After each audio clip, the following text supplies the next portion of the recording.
충동은 경제적 자유의 적이다. 다음에 뭔가를 사려는 생각이 들면 스스로에게 물어보자. 이걸 얻기 위해 내 자유를 거래할 가치가 있는가? 정말로 뭔가를 원한다면 그걸 사기 전에 30일이나 60일, 심지어 90일 동안 기다려보자. 그러면 더 이상 그걸 원하지 않게 될지도 모른다.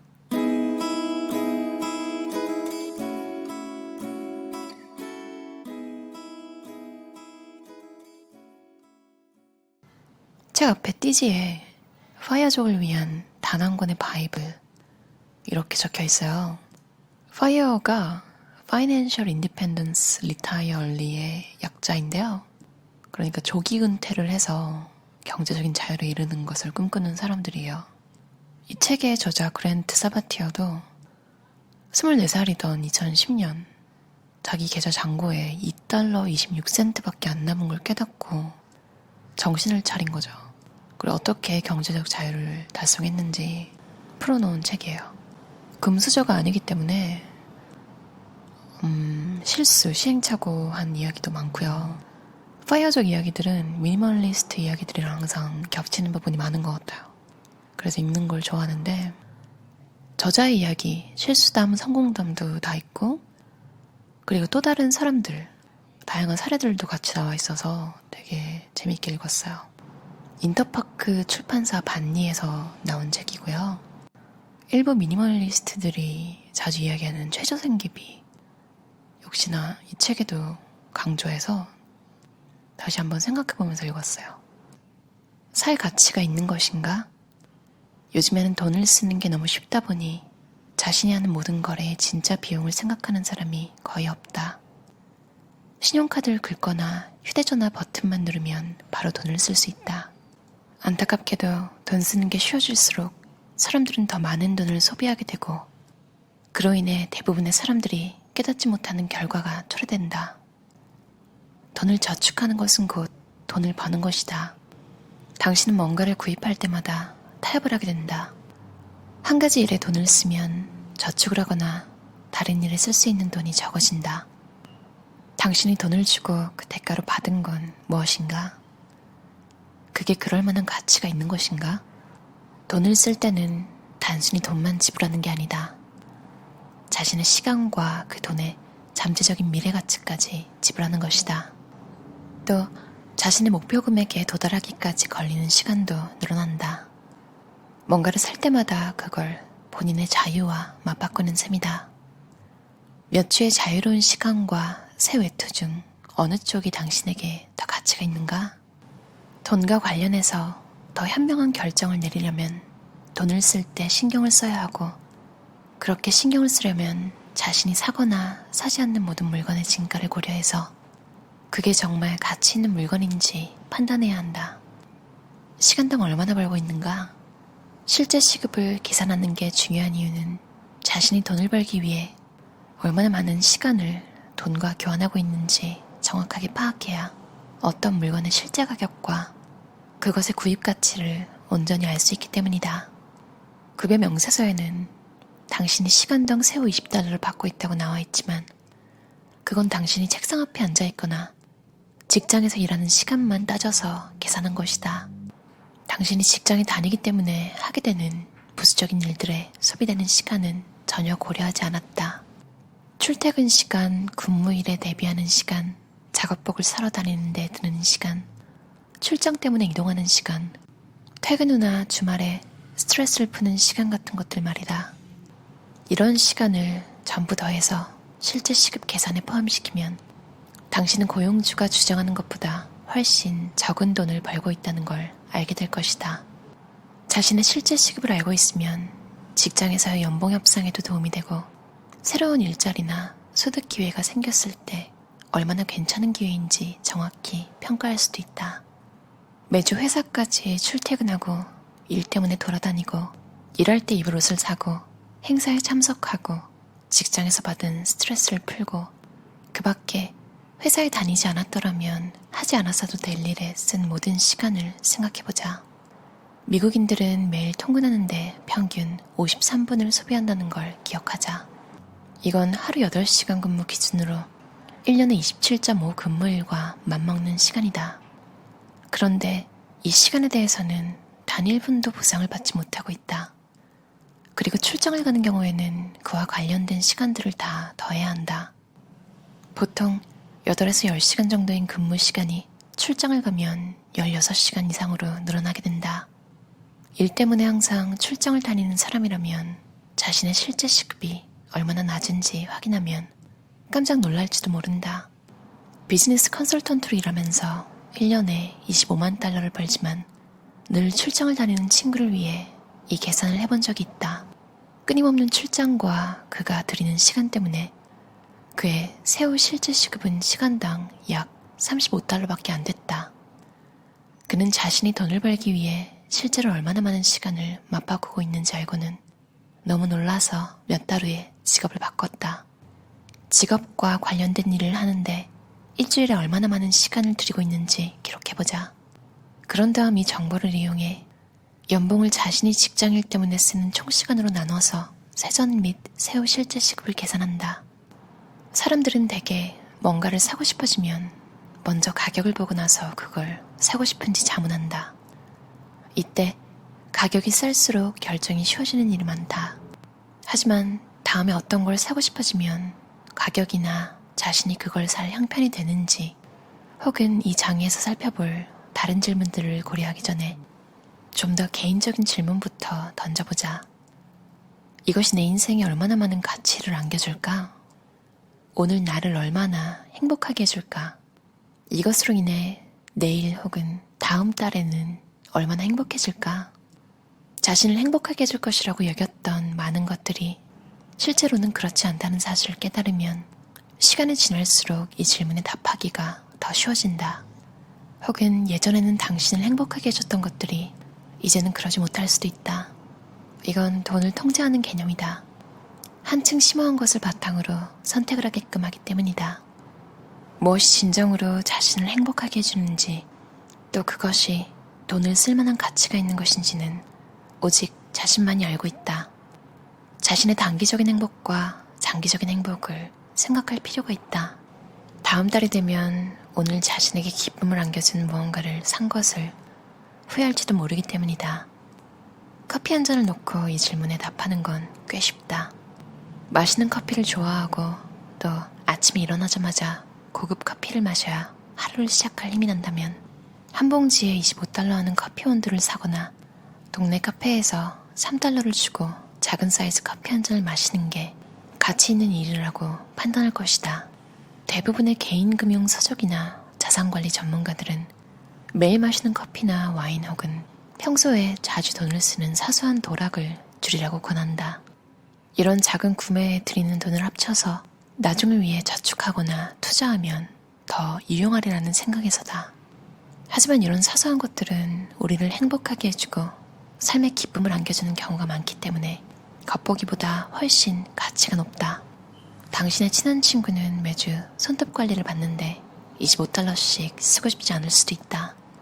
하지만 당신이 손톱 관리를 받으면 기분이 좋아지고 자신감이 생기며 힘든 하루를 보낸 뒤에 긴장을 푸는 데 도움이 된다면 이건 반드시 해야 하는 일이다. 돈 몇 푼을 아끼려고 좋아하는 것들을 포기하진 말자. 전체적으로 보자면 그런 소소한 행복의 순간을 누리는 게 여분의 돈을 저축하는 것보다 더 가치 있는 일이다. 얼마나 많은 돈이 필요한지는 결국 본인이 살고 싶은 라이프 스타일 유형에 달려있다. 당신이 생각하는 완벽한 날은 어떤 모습인가? 원하는 삶을 살기 위해서는 당신이 생각하는 것보다 돈이 적게 든다. 돈은 자신이 원하는 삶을 사는데 도움이 될 때만 중요하다. 돈을 위해 일할 필요가 없다면 내일 무엇을 할 생각인가? 경제적 자유를 빠르게 달성하는 비결은 최대한 빨리 그리고 자주 돈을 벌어 투자함으로써 복리 속도를 가속화하는 것이다. 돈에는 제한이 없다. 그러나 시간은 그렇지 않다. 그러니 시간을 낭비하지 말자. 빠른 시간 안에 경제적 자유를 얻는 열쇠는 최대한 빨리 많은 돈을 벌어서 더 많이 투자하는 것이다. 돈의 진정한 가치를 알게 되면 자연히 지출이 줄어든다. 내가 아는 부유하고 성공한 사람들 가운데 상당수가 검소한 생활을 한다. 그렇다고 그들이 구두쇠라는 뜻은 아니다.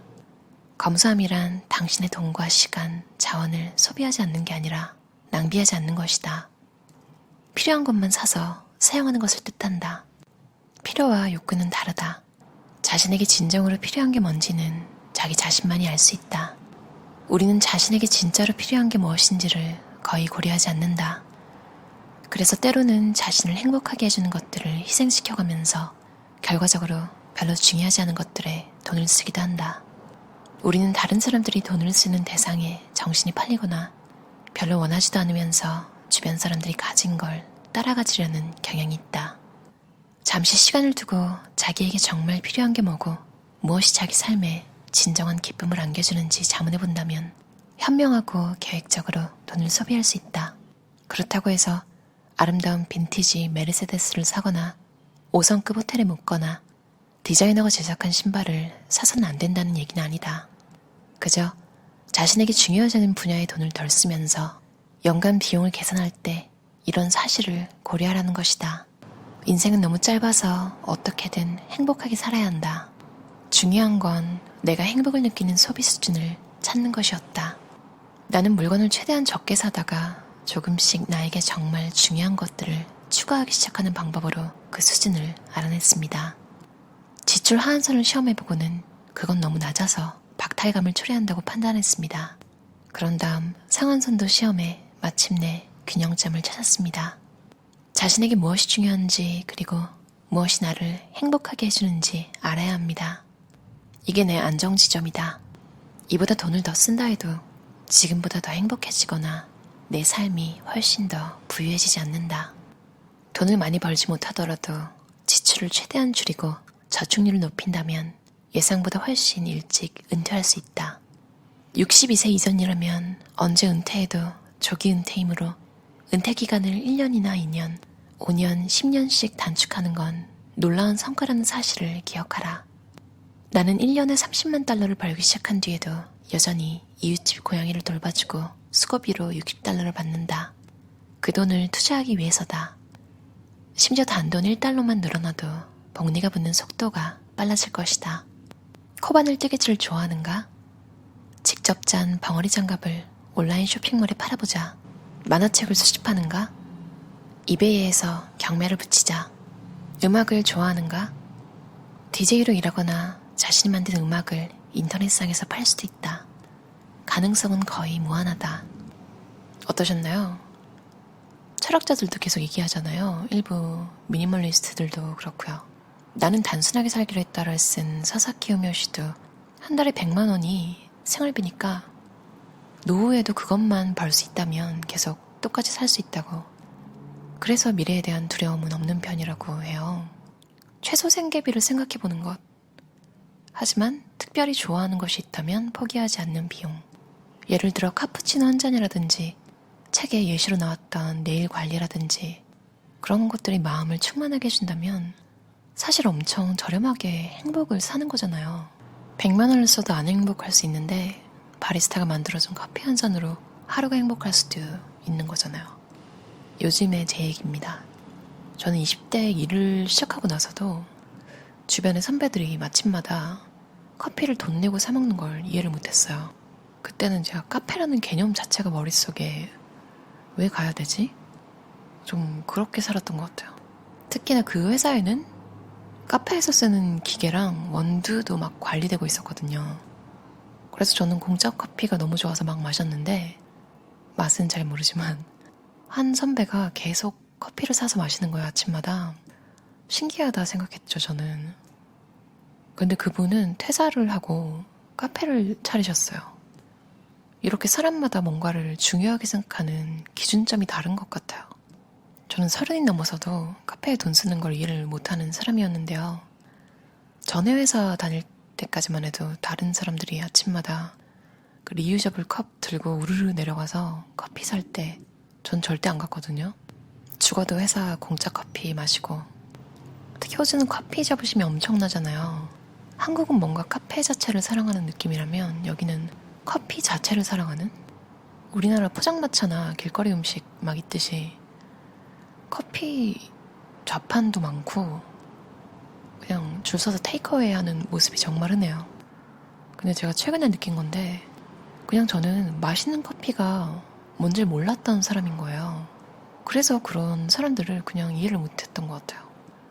최근에 제가 아몬드 밀크라떼 우울할 때 마시는데 일단 카페에 내가 나를 위해 간다는 사실이 위로가 되고 바리스타가 친절하면 기분 좋음이 또 2배가 되고 그걸 홀짝홀짝 마시는 한 모금이 계속 저를 행복하게 하더라고요.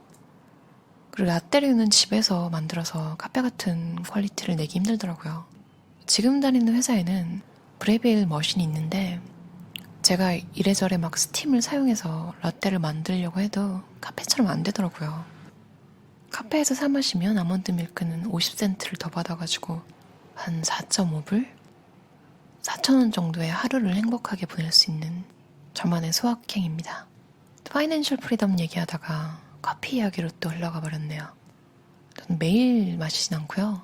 특히 일요일 아침에 로컬 카페 가서 리추얼처럼 그냥 사는 게 좋더라고요. 대신 저는 옷은 안 사요. 참는 게 아니라 그냥 살 필요를 못 느껴서 안 사요.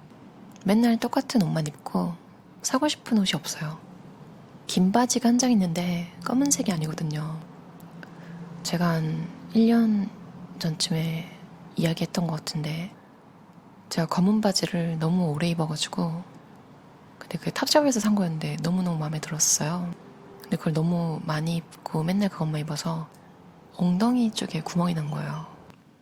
그 이후로 아직도 마음에 드는 바지를 못 찾아서 안 샀어요. 사고 싶은 바지가 있긴 한데 제가 그 바지에 다른 색깔을 너무 할인을 받아서 사서 검은색은 제 가격에 못 사겠더라고요. 그래서 여기 호주 날씨가 좀 한국이랑 다르기도 하고 긴 바지는 아직까지 한 장이면 될 것 같아서 그 검은색 바지는 할인 안 하면 안 살 것 같아요. 어릴 때부터 다양하게 옷을 입지도 않았고 지금도 그래요. 이렇게 어떤 건 돈을 쓰고 어떤 건 안 쓰는 방식. 여러분은 어떤 것들에 적용하시나요? 이 책은 여러 가지 자기계발서를 파이어족이 되기 위한 지침서답게 잘 모아놓은 것 같아요. 파이어족을 위한 단 한 권의 바이블이라고 나와 있는데 그만큼 여러 가지 다 읽기 싫으시면 이 책 한 권으로 여러 번 읽으셔도 될 것 같아요. 특히 각 장마다 요점 정리라는 페이지로 요약된 거 있어서 더 정리하기가 좋아요. 62세 이전이라면 언제 은퇴해도 조기 은퇴라고 하니까 62세 이하이신 분들은 한번 조기 은퇴를 노려보는 건 어떨까요? 모두 불필요한 소비는 없애고 꼭 필요한 소비를 잘 판단해서 경제적으로 행복한 삶 사셨으면 좋겠어요. 들어주셔서 감사합니다. 편안한 저녁 시간 보내세요.